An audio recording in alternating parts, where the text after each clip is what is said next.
Le invita a su servidor Javier Solórzano a que todas las noches en Heraldo Televisión esté con nosotros entre las 21 horas y las 22 horas del centro en Referente. Estamos informando, tratando de que usted tenga todas las piezas de este rompecabezas informativo cotidiano a través de Referente. Lo esperamos, Heraldo Televisión, Referente, 21 a 22 horas. Javier Solórzano.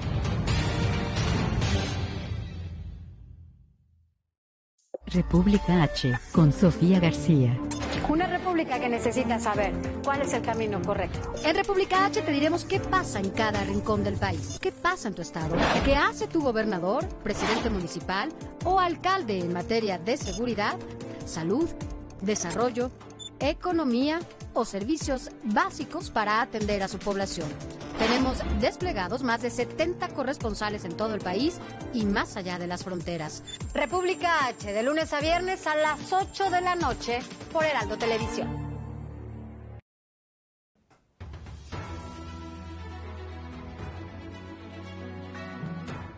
Broadcasting live from Houston, from the space city to the world. You are watching NowMedia Television.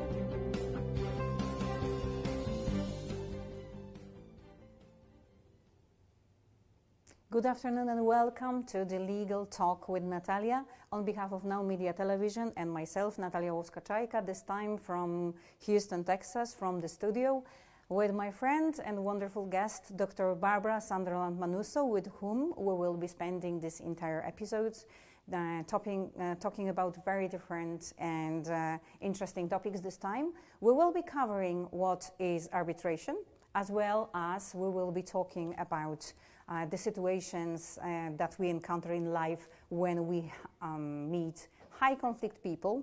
That is something I find absolutely interesting.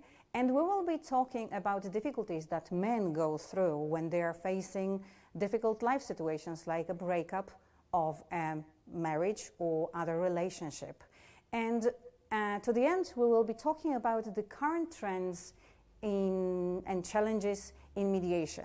Throughout all of that, we will be led and guided by Dr. Barbara Sunderland-Manuso from Houston and Rhode Island, currently in Rhode Island. Dr. Barbara Sunderland-Manuso, can I please have you and welcome you? And thank you so much for wanting to be with me and being my guest for the entire episode. Well, thank you for the invitation. There's a lot of information that you are bringing to the community. So thank you for making it available. Thank you so much, Dr. Manuso. And you are my number one always when I think about arbitration. And why is that? Because you not only just do arbitration, you are training arbitrators for years. And therefore you can see what it does in people's lives. Dr. Manuso, where do we find arbitration these days? And why is it important for ordinary people? Well, arbitration is all around us. If you get a credit card, and if you read that small print that is hard to read, you will note that if you have a complaint or a disturbance from the credit card company or the bank, your only legal remedy is that you will go to arbitration. You do not have the option of taking it to a court. And a lot of people don't see that until it's too late. If they really felt that they had been injured and they think, well, I'm just going to go and take this and have a judge make a decision, it's too late. So it's all around us on everything we do, and the choice is you don't take the credit card if you can't agree that should a dispute arise, you're going to use arbitration. And when we hear arbitration, we've already gotten accustomed with the mediation concept. But arbitration seems like something hostile, something far more distant from us. Please tell us, should we worry that someone wishes to do arbitration with us? What does this process bring? What does it consist of? Well, arbitration is when a third-party neutral is the arbiter. The person does not have to be an attorney. And I'm not an attorney, and I've been doing this for 30 years. I've done literally I've written thousands of opinions, and in many different genres, lemon law, employment cases, surprise billing, medical cases. So it's a very broad-based the contracts, transportation. It's very, very broad what arbitration does, but the arbitrator is the one who will hear the evidence from the parties, not a judge, but an arbitrator, and then will make a decision based on whatever the evidence is. Now, the downside, which answers your question, if you are with an insurance company, you've been in a car accident, somebody's whacked you in the back, you don't know the other party anyway, you just want your car fixed and you want to be made whole and you want your medical bills paid, or your credit card, they've taken monies erroneously on your cards. Something has gone wrong that's brought you to arbitration, mandatory arbitration. The company is the one that is paying the arbitrator. So sometimes, as the consumer, you have a disadvantage that the arbitrator, who is supposed to be neutral, might not be as neutral as they should be because they are being paid for their services by the company that has included arbitration clause in your use of whatever service it is that you have taken. So that's the downside. But not everybody's dishonest, and some people will still do the right thing, but you are vulnerable to the salary and monies paid to the arbitrator through the service that you're being arbitrated with. And when you think about arbitration, is it something that's expensive? Should consumers, should business people choose arbitration? How does it compare in costs in terms of litigation or mediation? And what sort of cases would you indicate that are more suitable for arbitration than others? Wow, you have 8 questions there. Let me try one of them. The cost of an arbitrator, as an arbitrator, when I'm on a panel, if I'm doing something for Medicare or an insurance company or my surprise billing, usually the arbitrator has a set rate, and it's an established rate, and you either accept the rate to do that, to write that opinion, or not, as from my professional perspective. So if you are doing something that has been court appointed for arbitration, then the door is a little bit more open. And especially arbitration is used a lot in labor, sports. It's also used in international business, because international business arbitration isn't held to just the rules or the laws of one particular area. There's a more general ruling, and your rules that guide the arbitration are going to be specific to the panel that has hired you to do it. As an example, Medicare has their own rules and guidelines for arbitration. So it doesn't matter what state you're in or what laws that even the arbitrator's under, you're going to be under the guidelines and the laws of that panel. And the same if I were doing a lemon law. It's not just the lemon law could be just Texas lemon law. I could be in Virginia lemon law, but whatever the case is brought to me, I'm going to follow the arbitration laws of that panel from that area. But I'm going to have a set rate probably, whatever my rate is for writing that opinion. And it's one item that's being discussed, just one. In mediation, you might start at 1 o'clock on one topic, and it could change by 3 o'clock. More information maybe has come out and it's different.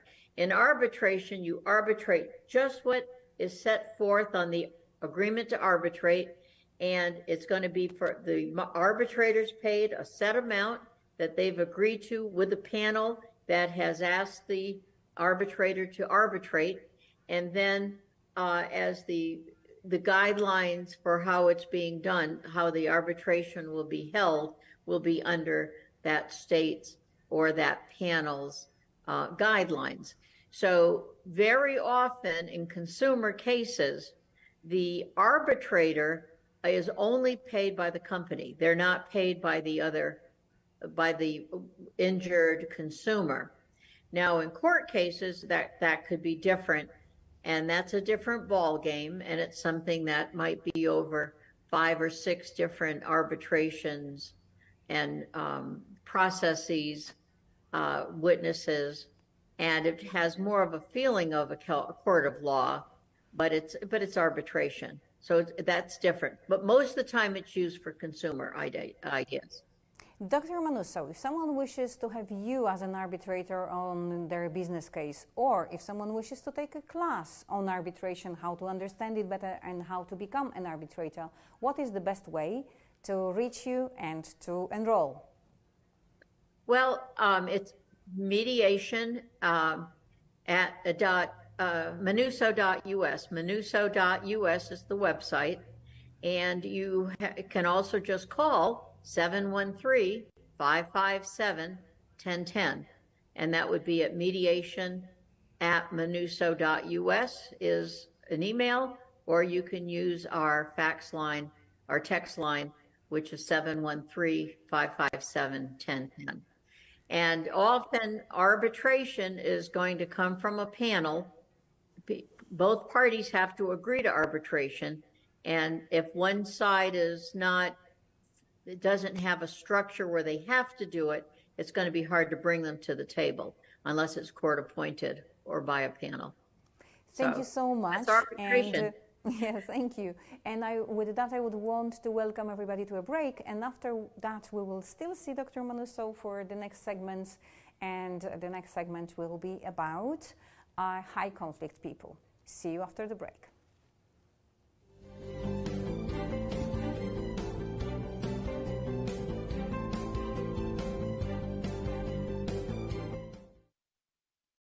What if you could feel in control of your retirement in just a few clicks? At aceyourretirement.org, you can. Start with a free 3-minute chat with Avo, your friendly digital retirement coach. Just answer some simple questions like, how do you feel about your ability to save for retirement? Or in how many years do you want to retire? To get free action items customized just for you. Get your retirement back on track at aceyourretirement.org. Okay, Dad. 1, 2, 3.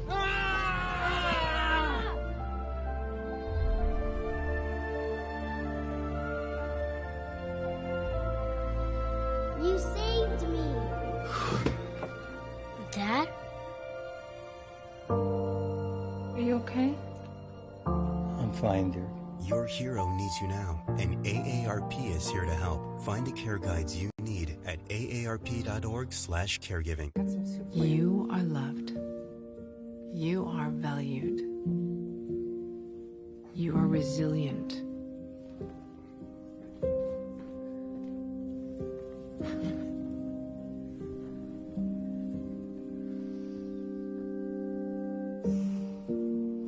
You got this. You're there for them. We're here for you. Find free care guides at aarp.org/caregiving. There's so many rewards in life. You coming into our home was one of the greatest rewards we could have ever had. You know, it took 20 years, and I got my third child, who was 17 at the time. It's so cool to watch the adult that you've become, and you really have done as much for us as you think we've done for you.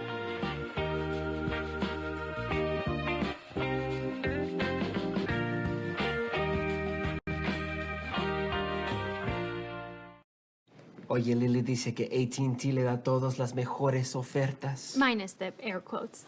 Las mejores ofertas. No need to wink. Others say they give everyone a deal, but not everyone gets the best deal. Te lo dije, aquí las mejores ofertas son para todos con una variedad de planes. You were right. Is she always right? Always. En AT&T les damos a todos nuestras mejores ofertas en cada smartphone.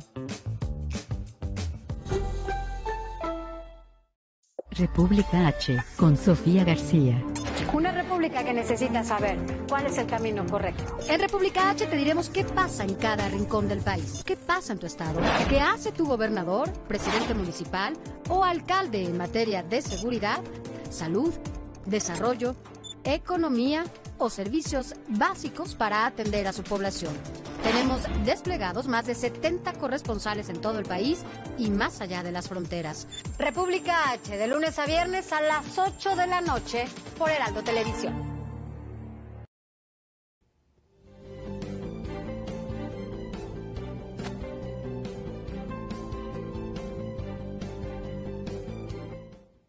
Welcome after the break to Legal Talk with Natalia.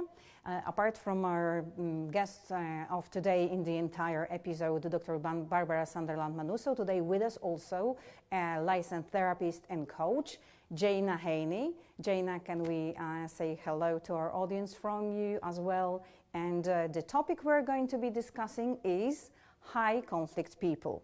This is the area of expertise of Jaina, and Dr. Barbara Manuso, being the conflict resolution specialist, is our expert today to also answer the questions I will be having about high conflict people in the legal profession and how it works. Welcome, Jaina, and welcome again, Dr. Manuso. Thank you. Glad to be here. Thank you. So, Jaina, high conflict people, how can we define what it is and why does it bother us to even distinguish this category of people, especially in the legal profession? Well, I want to thank you so much for having me on today. I'd like to say that I first learned about high conflict people when I worked with Bill Eddy at the High Conflict Institute. I'm a licensed provider for his program called New Ways for Families. And Bill Eddy beautifully defines high conflict people as having about 6 traits. The first 4 are they have all or nothing thinking, so black and white thinking. People are either all good or all bad. Situations are either all good or all bad. And one of the problems with this all or nothing thinking is that if you look in the DSM-5 under mental health in America, under mental health situations or symptoms of many of the different mental health problems, all or nothing thinking is at the top of many of them. And so all or nothing thinking becomes really problematic for folks. The second one would be unmanaged emotions. So the inability to regulate, to take a step back, to count to 10, to whatever it is that you need to do so that you are not always just completely acting on impulse, but have an ability to manage emotions. A third one is extreme behaviors. So high conflict people are at this end or this end, but they are the same people that text you 35 times or send you 25 emails or will not leave it alone. And the normal boundaries that you might use with somebody, as in, please stop emailing me, I'm busy, or I will call you back, they oversee, they override. And none of the normal things that we ask people to do, they don't do. And the last trait, the fourth trait that's so important, is that high conflict people never, ever, ever, ever, ever take responsibility for anything. High conflict people blame others for everything. And that is usually the difficulty that we find when we are working with high conflict people. And whenever I talk about this topic to audiences of all different shapes and sizes, everybody in the audience is always shaking their head when I talk about that blaming others for everything, because we all know somebody that seems to routinely do that. Now, I want to say here that high conflict people are not, everybody can be high conflict sometimes. So, you know, when I'm in an airport and my flight is 3 hours late, I can be high conflict. So this is not about, we all have bad moments, we all have difficult times, we all react in ways we don't like. But for high conflict people, this is routinely the way they operate and think. The last two traits of high conflict people that Bill Eddy talks about are, one, high conflict people triangulate others. So it's not enough that they don't like you. They want to bring everybody else in to not like you either. And they will utilize therapists, attorneys, amicus or ad litems, people in the court, pediatricians, anybody that works with the family. They will bring those folks in, or if it's in a workplace, they will go to HR and complain. So they will always be bringing in other people, and those folks are called negative advocates. And the last trait is the one I should have mentioned before, which is it's not that they just blame others for everything. They always have specific targets of blame.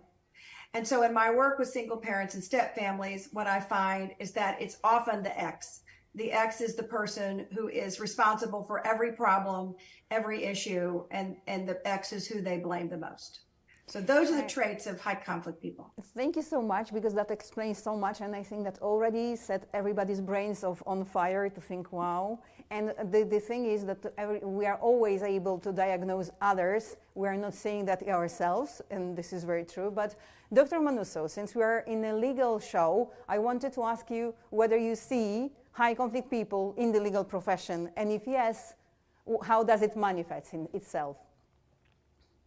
Well, yes, the practitioners themselves, the lawyers, the mediators that are involved in families also exhibit these qualities that you just discovered or described to us, Jana.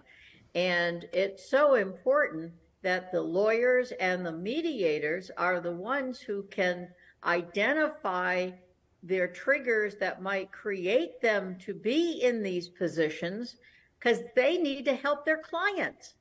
And I see so many families destroyed, absolutely destroyed, or people destroyed because they can't help manage especially attorneys. And I'm going to say the mediator is neutral, so they're working with both sides. An attorney is the sword or the legal representative for one side.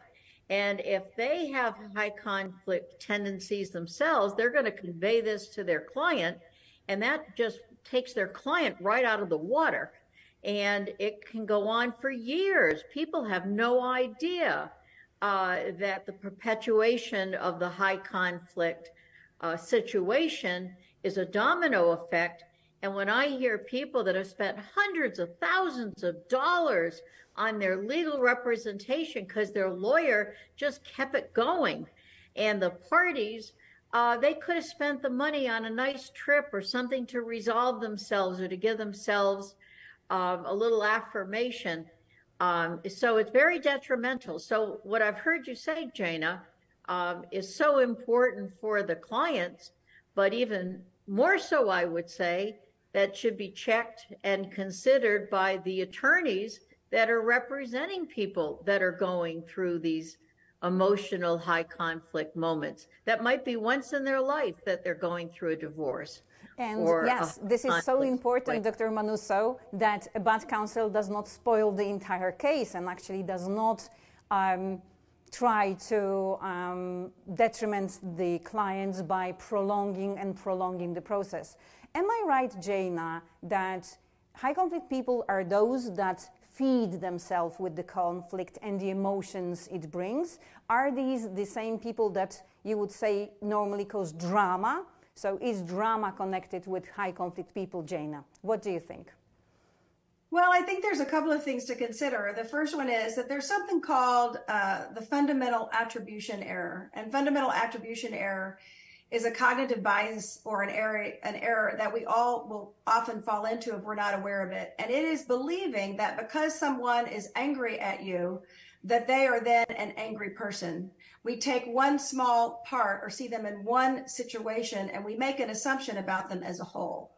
What Barbara was talking about is whenever we have protracted legal battles, where that's a personal injury case or a child custody case, which is the area where I primarily work now, what we will see is we will see people that normally would be very calm, people that would normally be able to process, would normally be able to manage their emotions, would normally be able to be very flexible, and they are not able to do any of those things. And not because they are difficult or because they are mean people or because they are intentionally trying to create trauma, but in many cases it's because they have been traumatized by this process of being attacked and having to constantly defend themselves in family court or in a civil battle.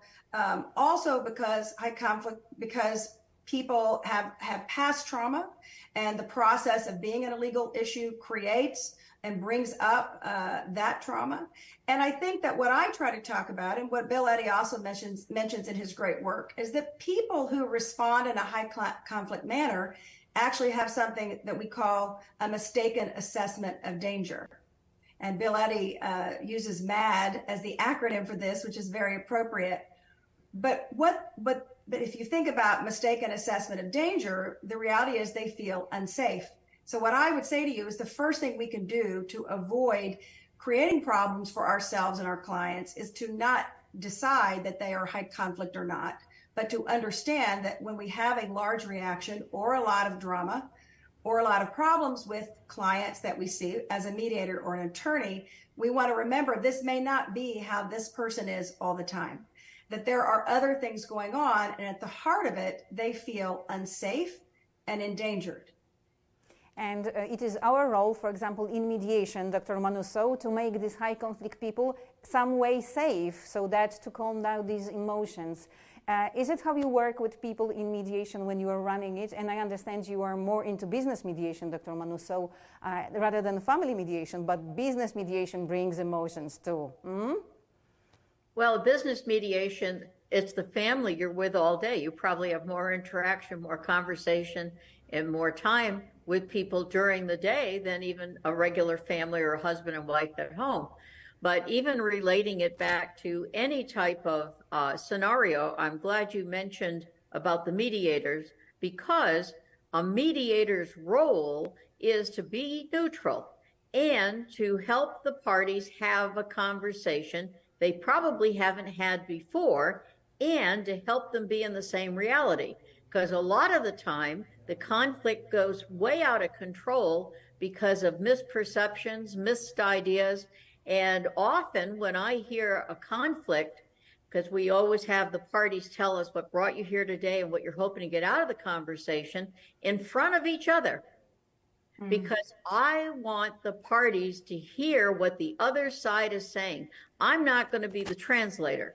They need to talk to each other, but in a safe space and without interruption. So the parties have an opportunity to talk and say what they need to say to the mediator, not to the other party.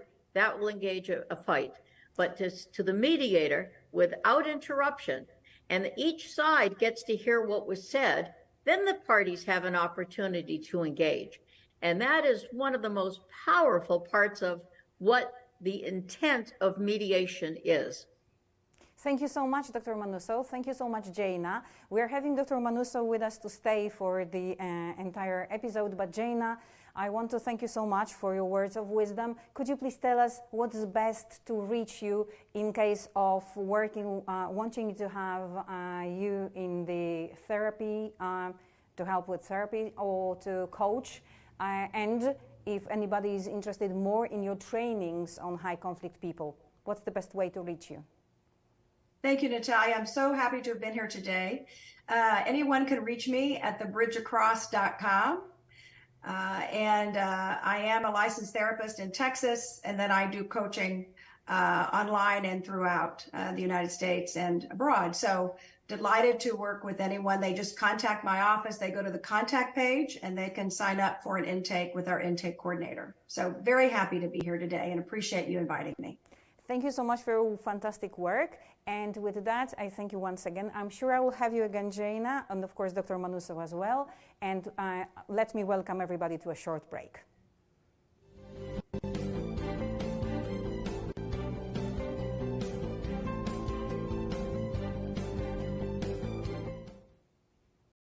What if you could feel in control of your retirement in just a few clicks?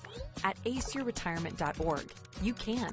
Start with a free 3-minute chat with Avo, your friendly digital retirement coach. Just answer some simple questions like, how do you feel about your ability to save for retirement? Or in how many years do you want to retire? To get free action items customized just for you. Get your retirement back on track at aceyourretirement.org. Okay, Dad. 1, 2, 3.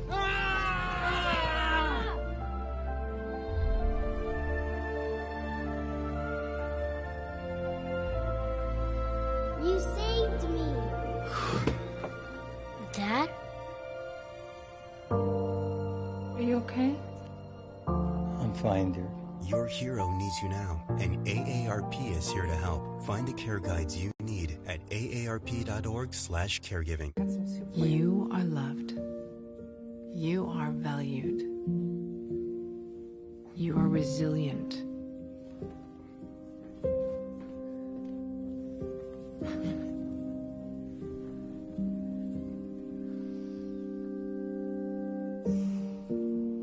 You got this.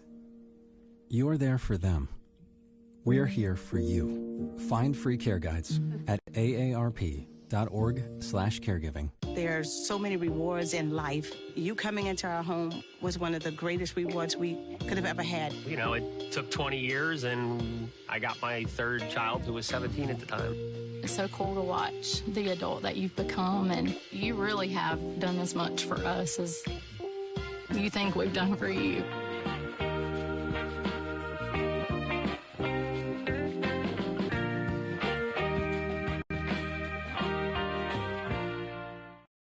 Oye, Lily dice que AT&T le da a todos las mejores ofertas. Minus the air quotes. Las mejores ofertas. No need to wink. Others say they give everyone a deal, but not everyone gets the best deal. Te lo dije, aquí las mejores ofertas son para todos con una variedad de planes. You were right. Is she always right? Always. En AT&T les damos a todos nuestras mejores ofertas en cada smartphone. República H, con Sofía García. Una república que necesita saber cuál es el camino correcto. En República H te diremos qué pasa en cada rincón del país. ¿Qué pasa en tu estado? ¿Qué hace tu gobernador, presidente municipal o alcalde en materia de seguridad, salud, desarrollo, economía o servicios básicos para atender a su población? Tenemos desplegados más de 70 corresponsales en todo el país y más allá de las fronteras. República H, de lunes a viernes a las 8 de la noche por Heraldo Televisión.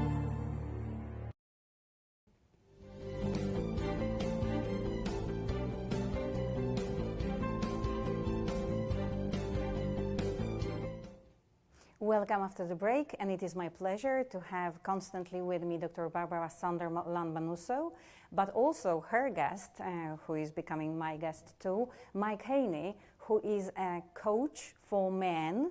And yes, this is it, coach for men. And we're going to be talking about the importance of managing family situations from the perspective, for example, of being a stepdad and whether you can learn it. Welcome, Mike. It's great to be able to see you. Thank you for accepting the invitation to be with us today. I really appreciate it, Natalia. Congratulations on the show. I'm really proud of what you're doing here. Thank you so much. So starting with that, Mike, why do people need coaching for their family lives, and how does it work with you, what you see in your practice? Who comes to you? That's a great question, Natalia. One of the things that I see is a lot of things are going on with families and specifically with men going through divorce. It's a big change for men. Oftentimes their lives are have gone through such changes as they went through divorce. Oftentimes a lot of their social networks came through their wives. So once those are broken, That can be a real challenge for men and how they sort of move into the next phase of their lives. Also, if they find themselves remarried in a step family, that's a whole other set of challenges. One, of course, forming a relationship with your new wife, but also potentially having to form relationships with your wife's biological children or being a stepfather. So lots of things to think about and address there for for men in that situation. Thank you for that. And Dr. Manusov, is it also your observation in your practice that those situations of the breakup are particularly stressful for men, maybe more than for women? Yes. And again, thank you for keeping me part of this conversation, because we worry so much. I'm a mediator, and when couples come in for mediation, it is sometimes surprising, even for the woman, to see the man cry so much. Even if the man wants the divorce, or that they both have had blows for so long with each other that it was inevitable that they're going to have a divorce, and there's a sense of relief, but it's not uncommon for a man to be totally befuddled.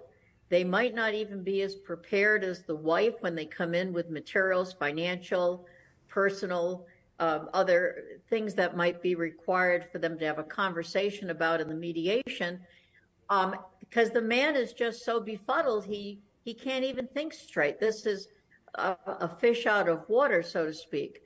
And I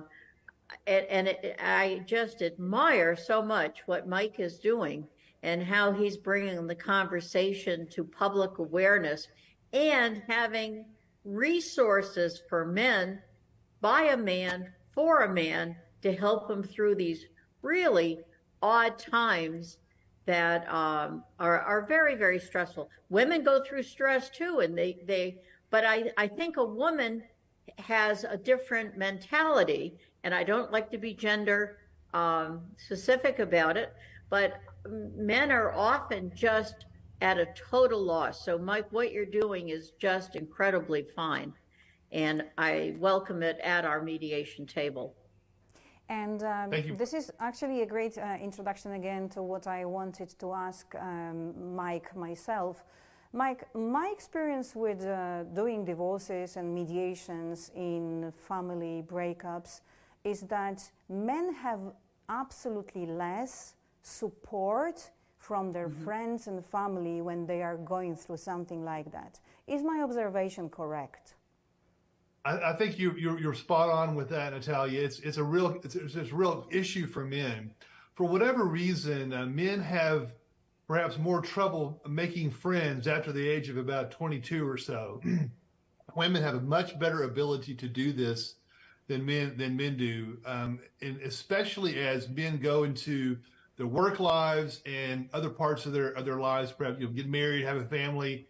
They tend to spend most of their relationship time in the family and not so much in finding new friends. And that's oftentimes the most appropriate thing to do. As they go through, say, their work lives, they find that they will have good friends with work colleagues, but of course those change too, right? Men will leave positions, a peer gets promoted above you, and perhaps the friendship is a little awkward. And so what happens in a divorce for a man, it can be really challenging. As I mentioned earlier, a lot of the couple friendships that couples have are generated and led by the women. For whatever reason, women have a lot more neurons and are much more conversational than men, a lot more abilities in those areas. So oftentimes the men will sort of go along with that. But unfortunately, when a divorce happens, a lot of those relationships come to an end. So a man can find himself with a lot fewer friends than he had before. Even things like perhaps you were friends with your brother-in-law, right? Well, now that relationship is probably not as tight as it should be. So, and then a lot of other folks really just don't know what to do with or for a man who's going through a divorce. They feel like it's just such a challenging situation that they really don't want to get involved. So really, it's very rare for a man to come through a divorce with more friends at the end than he had at the beginning. That's for sure. And I want to follow with the question that goes on. And whenever there is a breakup in a relationship and there were children, and these men were already fathers to those children, just like it happens because they married someone who already had children. This sort of a breakup also causes men to lose someone they loved. And do you see that it's been hard for men to go through that? And that brings me another question. How do you help people, men, cope with that? And what do you teach in terms of being a stepdad? Right. No, these are great questions and challenging ones all.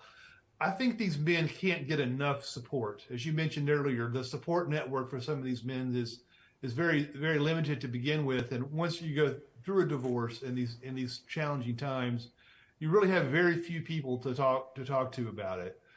So the challenge of going through a divorce itself is very painful and can lead to a lot of things, that angry words that were said during the mediation or during the court case that could then redound negatively to your ability to co-parent with your ex-spouse, right?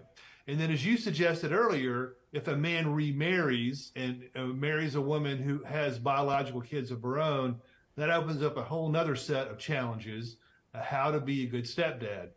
It's a very strange relationship to be a step-parent in general, and a stepdad in particular, because these aren't your biological kids. You don't have the long relationship that you have with, say, your own bio kids.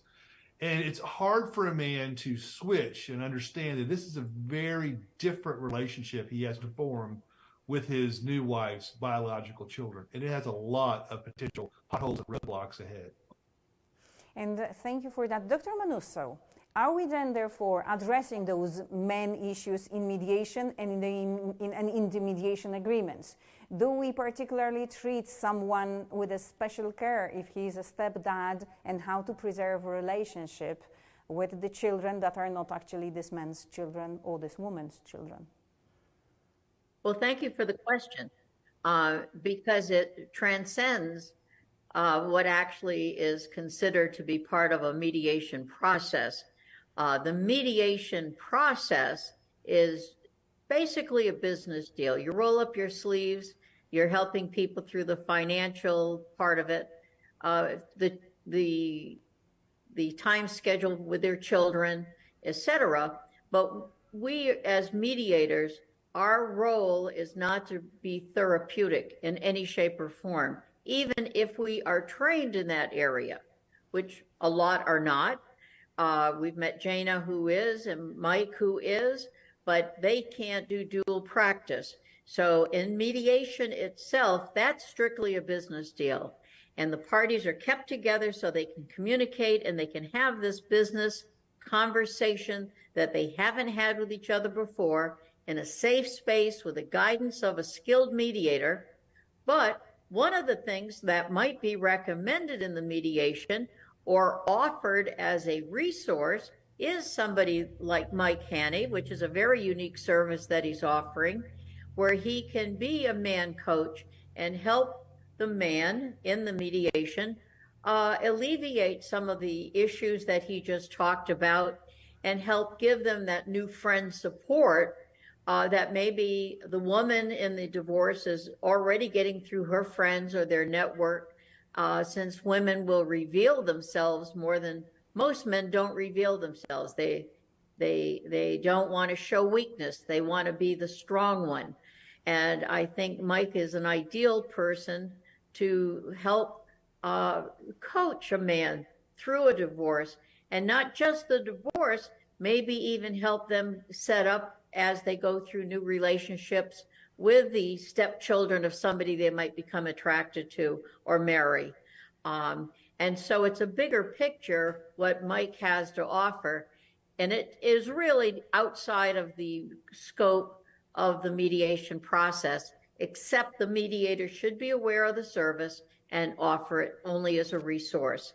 And it can be put into a mediated settlement agreement so somebody says, well, I don't want to do that. I don't want, well, maybe the wife you might not want to be married to somebody, but you still might like them. You might not love them anymore. So the wife can say, no, if you're going to be divorced and as you're going forward, I want to make sure you have support. So they could put that in a mediated settlement agreement, but I'm not going to be the therapist. And Mike, if he were the mediator, he's not going to be the therapist, but he's the outside resource when he is not the mediator. So, Dr. Manuso, you brought me to the point where I would want Mike to present what sort of services he offers so that he can be a resource to men, but also to mediators who want to point out to some men going through difficult situations what sort of help they can get. What do you do with men, Mike?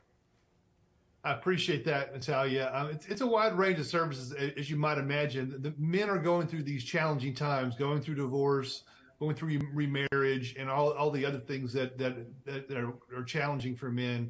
In particular, I think that some of the things we've already talked about, that sense of loneliness that men feel, and also something else that men can often do, unfortunately, is when they're in a situation where they don't know what to do, they can just ball up and not do anything.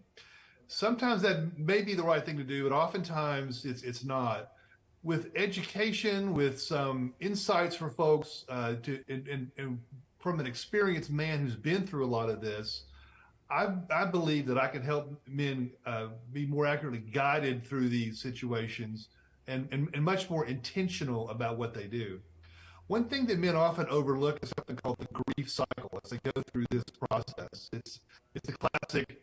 Going through a divorce, oh my goodness, first I'm in denial that this happened, right? And then I get angry, and then I think bargain. I'm in perhaps later acceptance and hope, ideally. And there's a moment of depression there as well. So if a man can understand this, and I can help coach him through that, that can be very valuable to a man. And another thing that men, I think, will benefit from is thinking about perhaps the longer term in their divorce. Specifically, there might be a lot of challenges during the legal process, either in family court itself, between the various attorneys, and/or in mediation. And those are tough issues to be hashed out: custody, asset division, all the rest. But I've been helping men going through this to think about the bigger picture, not so much try to have such a combative relationship with your soon-to-be ex-wife in the process, but set the stage at least as an opportunity to build a more constructive co-parenting relationship going forward, to give those men that perspective on how this might all play itself out in the medium and long run.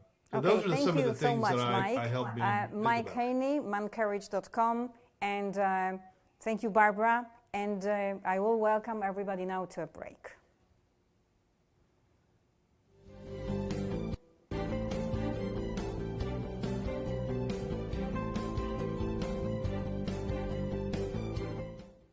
I'm so sorry. My biggest fear in the middle of my addiction was that I would never be able to get over it and that my kids wouldn't have a father. I started thinking, you know what? This isn't my story. For the longest time, fear held me back from ultimately being who I wanted to. I had to become a better man to be a better father. It's important to me that my kids are empowered and truly believe that if they can think it, they can do it.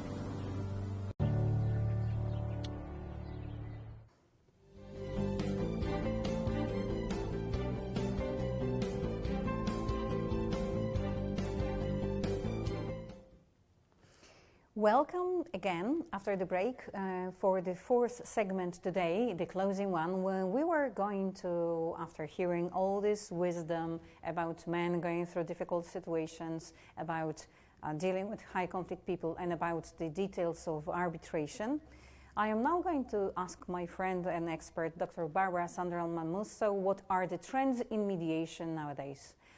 Dr. Manuso, what do you see in mediation these days? Well, Natalia, I would like to tell you that I see mediation as growing into something special and very well defined. And what I am seeing in mediation after doing this for 30 years, unfortunately, there are people, often attorneys, who also mediate, who are derailing what the intent of mediation is all about. And that's not a good trend. And it happens in the Texas market a lot more than it does any place else in the world. And I've been fortunate to be a lecturer around the world. Our students come from around the world that we treat at MINUSO Mediation and Arbitration. And what I hear too often is that parties come into a mediation, they're put in separate rooms, and then they have horror stories. They don't hear what the other party has to say. They are brought proposals that they should just accept, that the mediator says, this is a good deal, you'd be foolish not to accept it. Or you'll have somebody that has been put in a room and they're paying for the mediator, and the mediator might be doing 3 cases at once, that it's not part of your case, but they're charging you by the hour or by the time, and they are actually on other cases. So they are abusing the client and the mediation process. So these are negative trends. And I would like to tell you more about what should be a positive trend in mediation. Thank you for making a suggestion what my next question will be. And of course, I will ask you this question in a moment. I just, listening to all of that, I thought that whenever we diagnose a problem, and you come also from the healthcare background, we should also give a remedy. So I know that after the mediation, it's too late, right? You hear about these horrors once the mediation is done and it is too late. But when someone is experiencing that, like being given an alternative, take it or leave it, or not being attended properly by mediator, what should these people do when this actual situation happens? Well, I think a prophylactic measure, and a lot of people only go to mediation maybe once in their life. Sometimes they're represented by attorneys, so the attorneys should be able to make sure that their clients are given a proper mediation, because the attorneys accompany their client to mediation. And if clients come as pro se, which means they come without attorneys, which is not uncommon for divorce cases, people save money by just going to mediation if they don't have a lot of legal points that need to be unraveled. So these are opportunities to inform people so they know what the process is before they have a problem. And I'm always happy to talk to people on the phone. Even if they don't hire me, I will tell them what they should expect in mediation. And so sometimes people are in it before they realize that didn't feel right. And it's too late.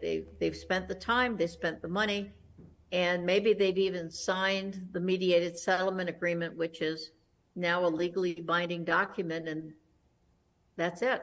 They've signed away something not comfortable for themselves, perhaps. Dr. Manuso, back to your question. So what then should be the positive trends in mediation? What should we be seeing more? How the mediation should develop these days?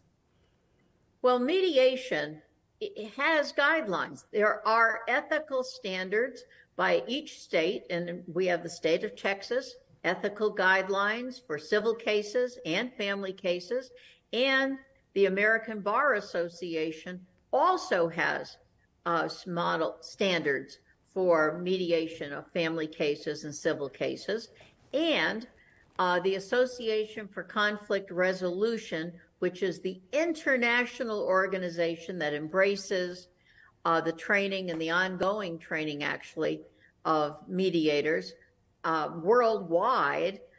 They have model standards, and it's very clearly laid out that the concept of mediation and the business of mediation is that the parties are active participants. It's about them. It's not negotiated settlement where their attorneys just talk and the mediator, the party just sits there and says, oh, is that what I want to do? Well, it's their life, it's their money, and it's their time. The whole concept of mediation is that the parties, not their attorneys, the parties are the architects of their solution. The attorneys are there to provide legal advice and legal support. And this is a separate process. Mediation is a process unto itself.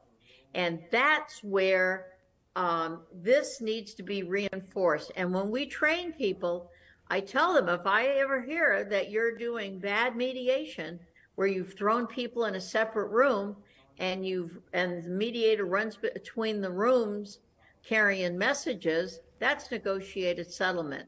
I'm not going to be happy with you, and I won't recommend you.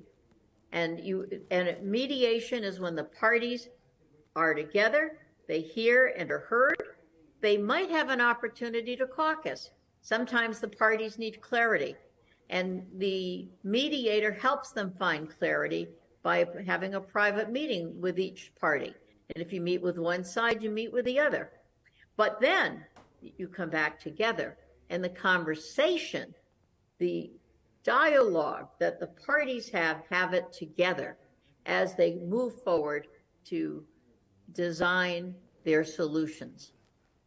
The pandemic brought us into this new reality when we treat equally in-person mediations and online mediations. How do you see that? Do you see more space for online mediation these days, or do you think it's good that people start returning to in-person mediation? What's your observation on that, and what do you think the trend will be? Well, I think now that we've done it on Zoom, I don't think we can look back. I do think online mediation is so much more available. It's easy. A lot of my clients are not in state. I do a lot of federal cases that people are all over the country. And so it's very easy to bring everybody in. It's less expensive for the companies. I think Zoom is here to stay. And I would project that 70 to 80% of cases are done on Zoom. And people still want that human contact, and there's still cases where it's relevant, and I think it would be more beneficial to do it in person. And if I'm doing elder and adult care mediation, bringing the family together, even at their home around their table where they're used to gathering, but maybe now have hit a snag where they need a conversation that they're just not finding any satisfaction from, then they can mediate. So mediation has flexibility, but it still holds that the parties are the lead.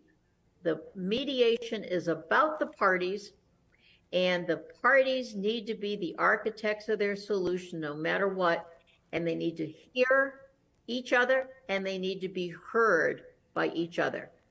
And that is pretty worldwide. And only around Texas, we seem to have lost sight of that concept. But the ethics and the model standards for mediation, that's how they embrace and frame the process.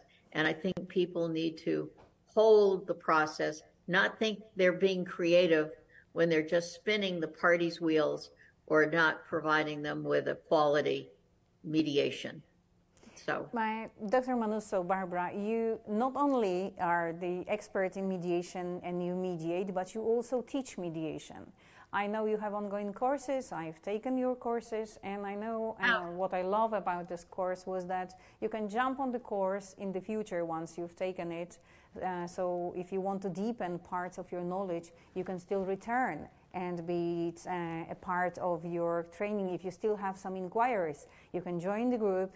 As long as you are on Dr. Manusov's website, you'll find the trainings. If you've taken one, you can participate in another one. So actually you can master that. For no charge. Yeah, with no charge. And this is a wonderful thing again. So Dr. Manusov, tell us how you do it and what's the best way if anybody would want to have you as a mediator or arbitrator or take your course. What's the best way to reach you? Well, you're showing the website, and I appreciate that. And we do have a little clip of the remnants of an opening for a mediation, and it gives a little bit of the framework.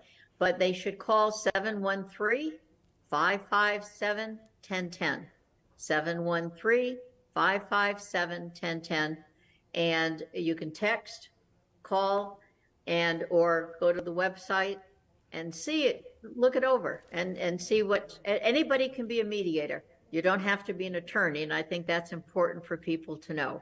So 713-557-1010. Look forward to talking to you, and don't be surprised, I answer my own phone. This is an amazing thing about you again. Dr. Manusov, thank you so much. It's been a pleasure. It's always a pleasure to have you. I know how, with your wisdom, you reach out to so many people. I know how you teach both the basic stuff, the ethics, and the depths of mediation. Thank you for